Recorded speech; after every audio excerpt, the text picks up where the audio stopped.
चलिए आज फिर मैं आपके सामने एक और वीडियो लेकर आई हूँ जिसके बारे में आज हम थोड़ा सा डिस्कशन करेंगे। ठीक है।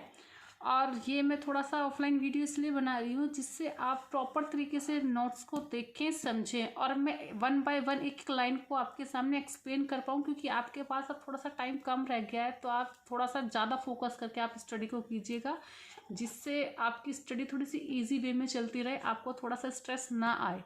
ठीक है। तो चलिए एक नया टॉपिक स्टार्ट करते हैं। आज का टॉपिक क्या होगा?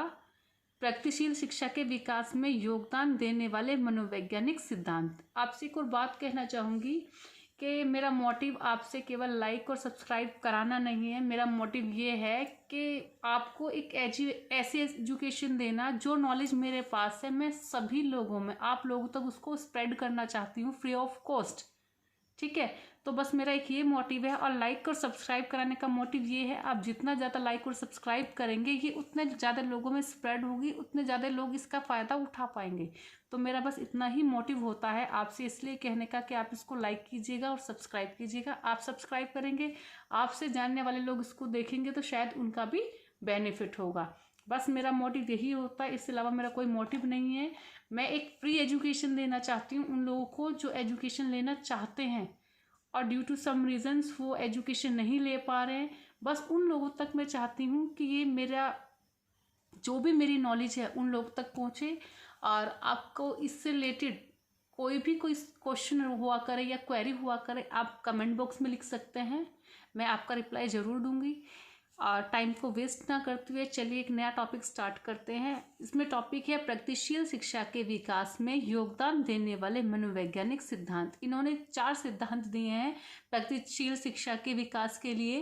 पहला है मस्तिष्क एवं बुद्धि, सेकंड है ज्ञान, थर्ड है मौलिक प्रवृत्तियां, फोर्थ है चिंतन की प्रवृत्तियां या प्रक्रिया। ये 4 सिद्धांत हैं जो प्रगतिशील शिक्षा के विकास में योगदान देती हैं।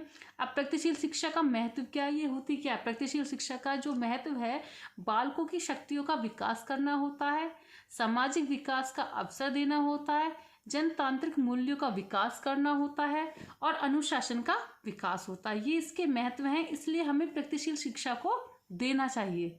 ठीक है।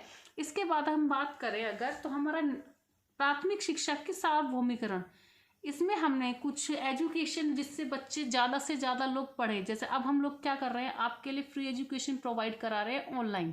ठीक है। यहाँ आपको कोई चार्ज नहीं देना होता, आपको कुछ नहीं करना होता। इसी तरीके से सरकार ने कुछ अभियान चलाए थे जिससे बच्चों को एजुकेशन मिल सके। जैसे सर्व शिक्षा अभियान, अगर हम बात करें सर्व शिक्षा अभियान, इसको शॉर्ट फॉर्म में बोलते हैं SSA। ठीक है। इनका नारा था सब पढ़े और सब बढ़े, मतलब जब सब पढ़ेंगे तभी तो सब आगे बढ़ेंगे। तो इन्होंने एक ही स्लोगन दिया, अपना नारा दिया कि सब पढ़े और सब बढ़े। आरंभ कब हुआ? सन 2000 में हुआ और 2001, मतलब इनका जो टाइमिंग था 2000 से लेके 2001 तक था।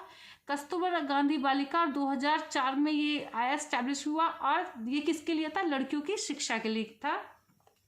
विद्यालय में वापस अभियान 2013 तक चला, सभी बच्चों को विद्यालय में लाना है। इनका जो अभियान था 2003 में, उन्होंने कहा था कि सभी बच्चों को विद्यालय में लाना है और वर्ष 2007 तक के 5 वर्षीय बच्चों की आयु, 15 वर्षीय आयु वाले बच्चे सभी को प्राथमिक शिक्षा देनी अनिवार्य है। इनका कहना था वर्ष 2000 तक के जितने भी इतनी एज वाले बच्चे, इनको प्राथमिक शिक्षा देना कंपलसरी है। इसके बाद 2010 तक 8 वर्ष की आयु वाले बच्चे, पहले तो 5 वर्ष वाले की बात चल रही थी कि 2007 तक 5 वर्ष की आयु वाले बच्चों को प्राथमिक शिक्षा देनी कंपलसरी है कि जब बच्चा 5 वर्ष का हो जाएगा। इनका कहने का मतलब क्या था कि 5 वर्ष का जब बच्चा हो जाए उसको प्राथमिक शिक्षा के लिए आना कंपलसरी है स्टार्टिंग में। इसके बाद है 2010 तक कि 8 वर्ष की आयु वाले बच्चों को सभी को ही प्रारंभिक शिक्षा पूरी करानी चाहिए। वर्ष 2010 तक सर्व शिक्षा अभियान का लक्ष्य पूरा होने का कारण केंद्र सरकार ने मानव संसाधन मंत्रालय ने दिसंबर 2010 में यह निर्णय लिया ताकि सर्व शिक्षा अभियान को शिक्षा का अधिकार अधिनियम लागू करने का प्रमुख साधन बनाया जाएगा। मतलब जो ये मानव शिक्षा संसाधन मंत्रालय है, इसने निर्णय लिया कि जो सर्व शिक्षा अभियान है इसको अधिकार दिया जाएगा, किसका? प्रमुख साधन बनाया जाएगा किसके लिए? शिक्षा के अधिकार के लिए ये एक अभियान चलाएंगे।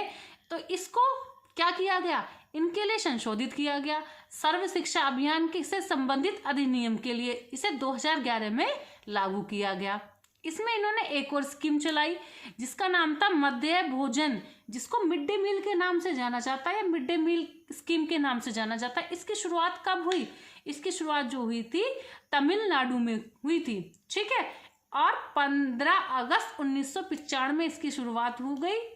इसमें क्या था? इस अभियान को, सर्व शिक्षा अभियान को सफल बनाना क्या था इसमें था कि सुविधाहीन वर्गों के लिए तथा प्राथमिक स्तर के छात्रों के लिए पोषाहार समर्थ स्थिति को सुधारने के लिए इसकी शुरुआत 15 अगस्त 1995 को की गई। इसका मतलब क्या था कि जो बच्चे असमर्थ हैं, सुविधाहीन वर्ग, जो जिनको सुविधा नहीं मिल पा रही है, उनको क्या करना? पोषाहार मतलब खाना प्रोवाइड कराना है उनको।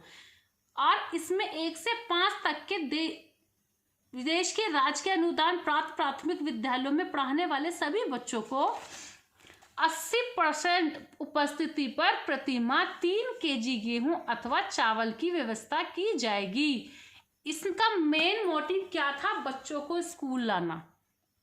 अगर हम उनको खाना प्रोवाइड करा रहे हैं फ्री में, और फ्री में खाना प्रोवाइड करा रहे हैं, तो उनका एक वो थी कि उनको 80% अटेंडेंस कंपलसरी थी। उनको क्या मिलेगा? प्रति माह 3 किलो तो मिलेंगे गेहूं और चावल की व्यवस्था की जाएगी। प्रत्यक्ष लाभ पहुंचाने के लिए 1 सितंबर 2004 से विद्यालयों में पके पकाए भोजन उपलब्ध कराने की योजना शुरू हुई। इसका मतलब समझ में आया? जब 1995 में 15 अगस्त 1995 में क्या दिया जाता था? कच्चा चावल और गेहूं दिया जाता था। अब लेकिन इसमें थोड़ा सा चेंजेस लाया गया। अब क्या किया जाने लगा? अब प्रत्यक्ष रूप से बच्चे को ही क्या किया जाने लगा? पका पकाया भोजन उपलब्ध कराना शुरू हो गया। वो कब से हुआ था? 1 सितंबर 2004 ये योजना शुरू कर दी गई। लंच में 4 दिन चावल से बने हुए भोजन दिया जाएगा, 2 दिन गेहूं से बना भोजन दिया जाएगा, ठीक है। इसकी व्यवस्था मतलब 6 दिन में क्या होगा? 4 दिन उनको चावल और 2 दिन गेहूं से बना खाना। क्लियर है? प्रतिदिन उनकी डाइट में क्या होगा? 100 ग्राम खाद्यान्न से निर्मित सामग्री होगी, 100 ग्राम खाना जरूर ऐड ऑन होगा। उसमें क्या होगा? 450 ग्राम कैलोरी वाला खाना होगा और 12 ग्राम प्रोटीन वाला भोजन उनको दिया जाएगा, ठीक है। पंचायत को देख रेख में ये सब कार्य किए जाते हैं। और लंच में वर्ष में कम से कम 200 दिन उपलब्ध, मतलब पूरे वर्ष में, जैसे एक वर्ष में कितने दिन होते हैं? 365, ठीक है। अब उसमें से संडे भी आ जाते हैं, कुछ छुट्टियां भी आ जाती हैं। तो उन्होंने कहा कि 200 दिन कंपलसरी है बच्चों को क्या खाना प्रोवाइड कराना, उपलब्ध कराना स्कूल में। क्लियर? ये किसके कार्य थे? ये कार्य थे आपके मध्य भोजन स्कीम, मतलब मिड डे मील के। इसके बाद क्या हुआ? इसके बाद आया आपका शिक्षा का अधिकार का नियम। अब शिक्षा का अधिकार से समझ में आ रहा होगा कि शिक्षा के अधिकार, शिक्षा किस किस को मिलनी चाहिए और शिक्षा कैसी मिलनी चाहिए। अगर मैं इसकी बात करूं तो शिक्षा के अधिकार से तो राइट टू एजुकेशन 2009 में अधिनियम आया था, पारित हुआ था। राज्य परिवार और समुदाय की सहायता से 6 से 14 वर्ष तक के सभी बच्चों को क्या कराया जाएगा? मुफ्त व अनिवार्य गुणवत्तापूर्ण प्राथमिक शिक्षा सुनिश्चित कराता है। इन्होंने कहना था कि 6 से 14 वर्ष के बच्चों के लिए 2009 में एक नियम पारित हुआ। अधिनियम क्या था? शिक्षा का अधिकार। शिक्षा के अधिकार में क्या था कि 6 से जो 14 वर्ष के बच्चे होंगे उन सभी बच्चों को मुफ्त में शिक्षा प्राप्त की जाएगी। और शिक्षा कैसे? आपने देखा होगा सबसे ज्यादा एजुकेशन कहाँ मिलती है? केरल में। क्लियर है? इसके बाद यह मूल्यतः वर्ष 2005 से शिक्षा के अधिकार विधेयक का संशोधित रूप में वर्ष 2002 में संविधान के 86वें संशोधन द्वारा अनुच्छेद 21A के भाग 3 के माध्यम से 6 से 14 वर्ष तक के सभी बच्चों को मुफ्त शिक्षा की व्यवस्था है। कौन से संशोधन में? 86वें संशोधन के किस अनुच्छेद में? 20A के भाग 3। अगर आपसे पूछा जाए कि शिक्षा का अधिकार अधिनियम किस अनुच्छेद से लिया गया है तो आप बताना 20A के। कौन से संविधान के संशोधन में? तो 86वें संशोधन में। किस भाग से लिया गया? भाग 3 के माध्यम से। कौन से वर्ष के लिए? 6 से 14 वर्ष के सभी बच्चों के लिए मुफ्त शिक्षा की व्यवस्था। समझ में आया होगा। वर्ष 2002 में संविधान के 86वें संशोधन द्वारा अनुच्छेद 221A या 21A बोलते हैं, 21 के भी लिख देते हैं इसको कुछ लोग, इस तरीके से भी लिख देते हैं, ये सेम चीज है। अगर 21 के या 21 के लिखा हो या 21A लिखा हो, सेम है। कि भाग 3 या भाग 3 के माध्यम से क्या कहा गया कि 6 से 14 वर्ष के सभी बच्चों को क्या दी जाएगी? मुफ्त में शिक्षा दी जाएगी। प्रभावी बनाने के लिए 4 अगस्त 2019 को क्या हुआ? ये तो बात थी 2002 के संशोधन बिल में क्या किया गया, लेकिन 2009 में क्या हुआ? 4 अगस्त 2009 में लोकसभा में यह अधिनियम पारित किया गया। और पारित का मतलब पेश किया गया, ठीक। और इसको लागू कब किया गया? इसको लागू किया गया 1 अप्रैल 2010 को। समझ में आया कि 2002 में तो क्या किया गया, जो हमारा संविधान है उसमें इसको संशोधन में डाला गया 86वें संशोधन के द्वारा। उसमें ऐड किया गया 21A में के भाग 3 में कि 6 से 14 वर्ष के जो हमारा संविधान है उसमें लिखा गया 2002 में कि कौन से संशोधन में? 86वें के 21A के भाग 3 में कि 6 से 14 वर्ष के बच्चों को क्या मिलनी चाहिए? मुफ्त में शिक्षा मिलनी चाहिए, ठीक है। लेकिन इसको लोकसभा में कब प्रस्तुत किया गया? 4 अगस्त 2009 को। लेकिन अब प्रस्तुत तो कर दिया, लेकिन उसको लागू होने में भी जब तक सरकार इसकी मंजूरी नहीं देगी तब तक लागू नहीं किया जा सकता। जब इसको मंजूरी दे दी गई तो 1 अप्रैल 2010 को इसे पूरे देश में लागू कर दिया गया। एक चीज और बताइए, शिक्षा का अधिकार का नियम कौन सा ऐसा देश है जिसमें लागू नहीं है? आप कमेंट बॉक्स में लिख के बताइएगा कौन सा एक ऐसा देश है जिसमें ये शिक्षा का अधिकार का नियम को लागू नहीं किया जाता। नेक्स्ट, अब इसमें कुछ कम खूबियां थी तो कुछ इसकी कमियां भी थी। आप बताइए कि क्या कमियां हो सकती है इसकी, क्या खूबियां हो सकती है, सोचिए। ठीक, इसकी कमियां क्या थी? क्या 6 से 14 वर्ष के बच्चों को ही मुफ्त शिक्षा चाहिए? बस 6 से 14 वर्ष के बच्चे ही गरीब होते हैं? 14 से 18 वर्ष के बच्चे भी तो हैं जिनकी इसमें कोई बात ही नहीं की गई। अरे हम जैसे बच्चे या जो ग्रेजुएशन वाले भी हैं, बहुत से बच्चे ऐसे हैं जो एजुकेशन नहीं ले पा रहे, उनकी तो इस बिल में कोई बात ही नहीं है। बस 6 से 14 वर्ष के बच्चों की बात कर दी, बात खत्म। बस प्राइमरी लेवल पे बच्चों को एजुकेट करना चाहिए, बाकी कुछ भी करते रहे। तो ये क्या थी? इसकी कमियां थी। दूसरा, अंतर्राष्ट्रीय बाल अधिकार समझौते के अनुसार 18 वर्ष तक की आयु के बच्चे को भी माना गया है, जिसे भारत सहित 142 देशों ने भी स्वीकार किया है। फिर भी 14 से 18 वर्ष की शिक्षा में कोई भी बात नहीं की गई। इसका क्या मतलब है कि जब अंतर्राष्ट्रीय स्तर पे बाल अधिकार समझौते के अनुसार क्या कहा गया कि बच्चों की आयु 18 वर्ष तक होनी चाहिए, 14 वर्ष तक के नहीं। लेकिन इस बात को भारत से अलावा 142 देशों ने भी स्वीकार किया। 142 देश के स्वीकार करने के बाद में 14 से 18 वर्ष के बच्चों के लिए इसमें कोई बात नहीं कही गई। जो फोकस किया गया किस पे? केवल 6 से 14 वर्ष के बच्चों पर।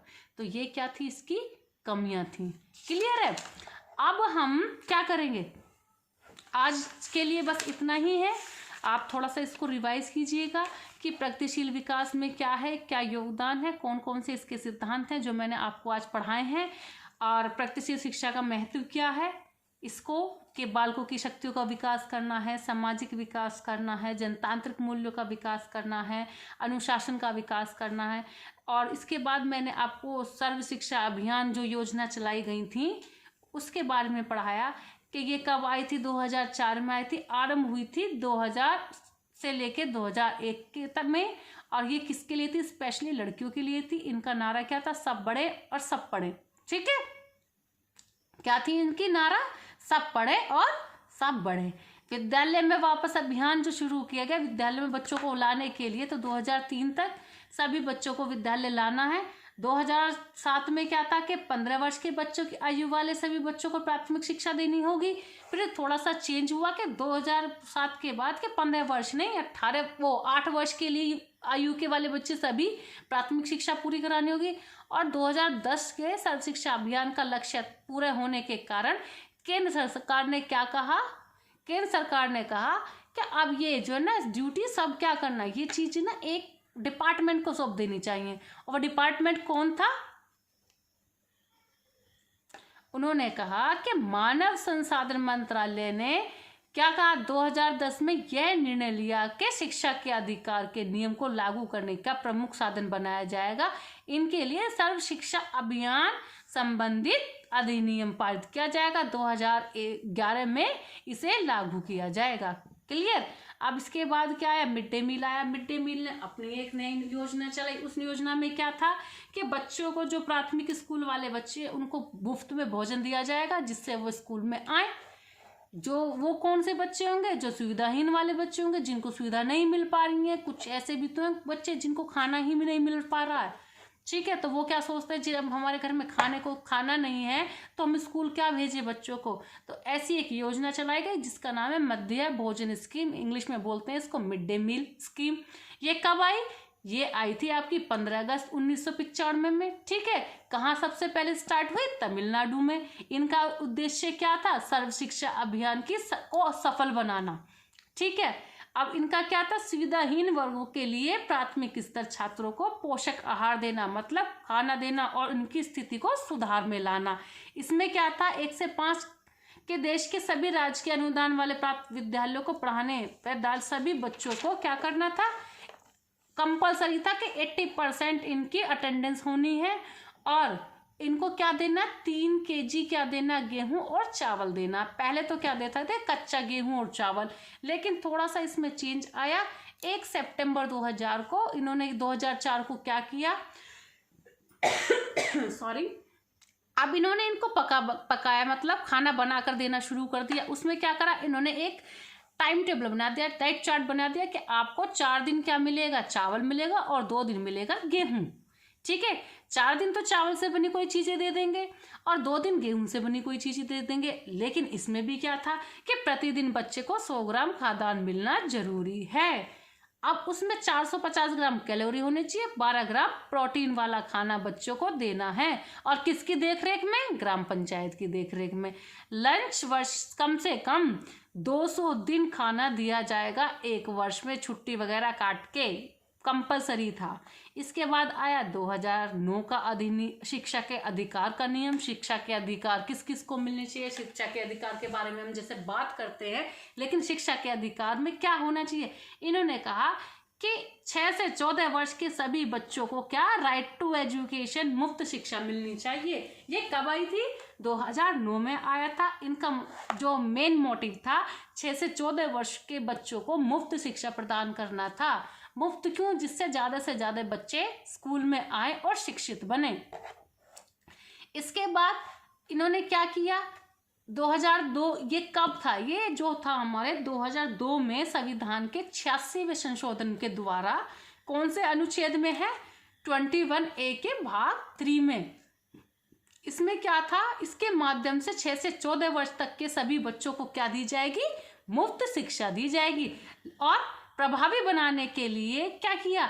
इसको 4 अगस्त 2009 में लोकसभा के सामने इसको पेश किया गया, क्योंकि लोकसभा जब तक इस पे परमिशन नहीं देगी। अब आप अपनी फैमिली में देख लीजिए, अगर आपको कुछ सामान लाना है तो आप क्या करेंगे? सबसे पहले अपनी मम्मी के पास जाएंगे, मम्मी उसको क्लियर देंगी, या मम्मी क्या कहेंगी? पापा के पास। जब तक मम्मी पापा दोनों एग्री नहीं हो जाते तो हम वो काम नहीं करते। तो सेम वही चीज है भाई, कानून तो बना दिया आपने, अधिनियम तो तैयार कर दिए, लेकिन उसके लिए जब तक लोकसभा इसे क्लियर नहीं करेगी तो उसको लागू नहीं किया जाएगा।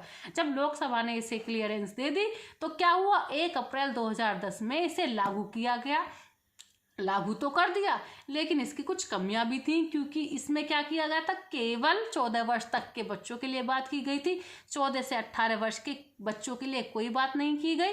और अंतर्राष्ट्रीय स्तर पे से स्वीकार भी किया गया था कि 18 वर्ष के बच्चों को भी शिक्षा मिलनी चाहिए। हमारे भारत ने ही नहीं, अन्य 142 देशों ने भी इसको स्वीकार किया था। उसके बाद भी 14 से 18 वर्ष के बच्चों के लिए शिक्षा की इसमें कोई बात नहीं कही गई, ना इसके विषय में कोई चर्चा की गई। ठीक है, तो इसकी सबसे बड़ी कमी क्या थी कि इसमें 14 वर्ष से ऊपर के बच्चों के लिए इसमें कोई भी शिक्षा, मुफ्त शिक्षा की कोई बात नहीं की गई। केवल जो इनका मेन फोकस रहा वो 6 से 14 वर्ष के बच्चों के लिए रहा। 6 से 14 वर्ष के बच्चों को कैसे मुफ्त शिक्षा देनी है, कैसे उनको एजुकेशन प्रोवाइड की जाए, लेकिन उससे ऊपर के बच्चे जो होते हैं 14 वर्ष से 18 वर्ष, उनके लिए इसमें कोई बात नहीं की गई। तो ये इसकी सबसे बड़ी क्या थी, कमी थी। इसलिए इसको कुछ कमियों के रूप से भी देखा जाता है। और इसकी खूबी आई है कि कम से कम 6 से 14 वर्ष के बच्चों के लिए तो मुफ्त शिक्षा का अधिनियम तैयार किया गया। तो बस इसकी कुछ सभी चीज़ों की कुछ मेरिट्स होती हैं, कुछ डीमेरिट्स होती हैं। तो इसको भी लेकर के कुछ के अच्छे पॉजिटिव रेस्पॉन्स थे, कुछ नेगेटिव रेस्पॉन्स थे। तो मैं आई होप, मैं आशा करती हूँ कि आपको ये सब चीज़ें क्लियर हुई होंगी। कल एक नए टॉपिक के साथ हम लोग आएंगे। तब तक एटलीस्ट मेरा एक थोड़ा सा आप लोगों से मानना है, जितने लोग मेरी वीडियो को देखते हैं एटलीस्ट उतने लोग तो इसको सब्सक्राइब और लाइक किया करें। मैंने देखा है कि 400-500 लोग व्यूज़ करते हैं, लेकिन लाइक कितने होते हैं, 30-40, और सब्सक्राइब भी नहीं होते हैं। तो एटलीस्ट उतने लोग तो इसको सब्सक्राइब करें और आगे फॉरवर्ड करें जिन लोगों को इसकी नीड है। ठीक है, थैंक यू सो मच।